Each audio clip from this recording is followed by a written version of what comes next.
ગુંદાળી ગામના એક રાણદેવભાઈ હતા.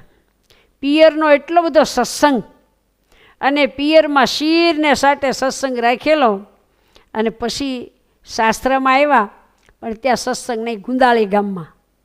પણ એ ગુંદાળી ગામમાં પોતે અવારનવાર સંતોને તેડાવે, સત્સંગ રાખે. એના 2 દીકરા, મેરામણ અને મામૈયા કાઠી. પણ એ બંને દીકરાઓને બહુ કેફ, અમારા મામાનો સત્સંગ છે એમ, સાધુ આવે તો અમારા મામાના સાધુ આવ્યા. આવી રીતે એને કેફ હતો ભજન કરતા. એક દિવસ 2 ભાઈ વગડે ગયેલા, સંતો ગામમાં આવ્યા.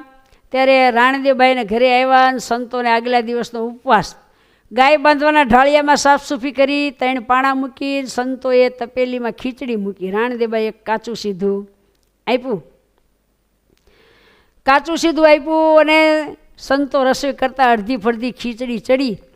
ગામમાંને ખબર પડી કે આપણા ગામમાં સ્વામિનારાયણના સાધુ આવ્યા છે.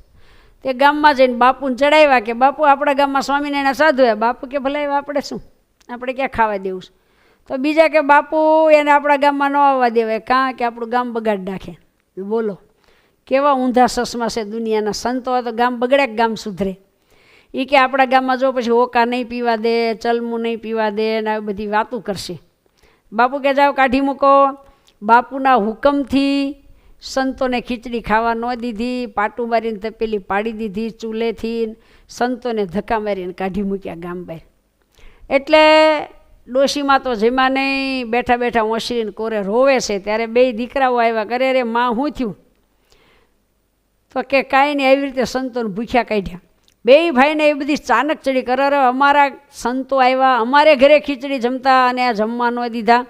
તે 2 ભાઈઓને એવું સુરાતન ચડ્યું ને, ગાડામાં સામાન ભર્યો, બળદને હાથીને કે ગાડું જોડ માજીને ગાડામાં બેહરા જાઓ ગઢડે. જો બા જીવતા હશું તો કાલે ગઢડા ભેગા થઈશું, અને નહીંતર અક્ષરધામમાં ભેગા થઈશું. એમ કરીને ગાડું ગઢડાને રસ્તે રવાના કર્યું. અને 2 ભાઈ જેણે સંતોને જમવા ન દીધા ને મરાવીને કઢાવી મૂક્યા હતા, એની પાસે ગયા. ત્યાં જઈને કીધું કે અમારા સંતો આજ આવ્યા હતા, કોણે કાઢી મૂક્યા? ત્યારે એ હોકો પીતા પીતા બેઠા બેઠી કે મેં કાઢી મૂક્યા. કેમ છે તારે? એટલે 2 ભાઈએ કૂદીને એક જ તલવારે ઝાટકે માથું ઉડાવી દીધું, અને 2 ભાઈ માથું ઉડાવીને ભાગ્યા. પાસે લશ્કર થયું, અને અડધે જાતા 2 ભાઈને લશ્કર આંબી ગયું, વાહમાં ભાલા માર્યા, હોહરા નીકળી ગયા, ને ઘોડેથી પડી ગયા. તરત મહારાજે દર્શન દીધા. મહારાજ કે મેરામણ ને મામૈયા, તમારા માં રાણદેબા ગઢડે આવી ગયા છે. જીવતું થવું હોય ને અત્યારે જીવતા કરીને 2ને ગઢડે લઈ જાઓ, અને જો ધામમાં જવું હોય ને તો આજ મુક્તાનંદ સ્વામી જેવું મારે તમારું કલ્યાણ કરવું છે.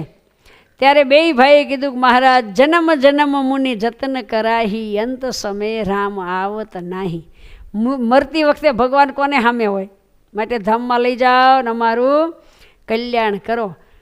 સાધુનો પક્ષ રાખવાથી ભગવાને એનું મુક્તાનંદ સ્વામી જેવું કલ્યાણ કર્યું.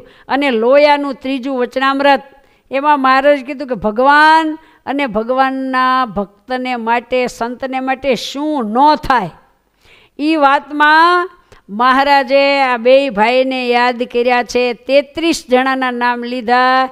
એમાં એમ કીધું કે ગુંદાળી ગામના 2 કાઠી, ભગવાન અને ભગવાનના સંત માટે શું ન થાય. જો આ 2 ભાઈએ પોતાના આત્મા અર્પણ કરી દીધા, અને મહારાજે એનું કલ્યાણ કર્યું. આ વાત મહારાજે લોયાના 3જા વચનામૃતમાં પણ યાદ કરી છે.